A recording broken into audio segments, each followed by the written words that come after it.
Kohëve të fundit po qarkullon shumë një fjalë. Beso në çfarë feje të duash, Zoti është një në fund ditës.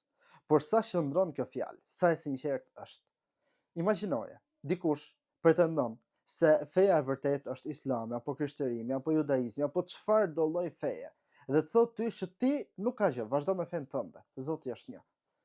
Tani ti ose nuk beson në atë fe që pretendon, ose nuk e do të mirën personin që po ja thua këtë fjalë.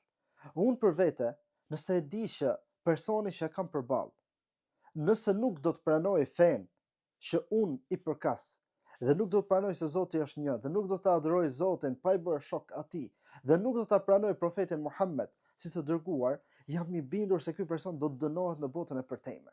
Çfarë sinqeriteti ka nëse i them që ti vazhdon fen tënde? Zoti është një në fund ditës. Nuk ka sinqeritet këtu. Tu ka një nga dy gjëra.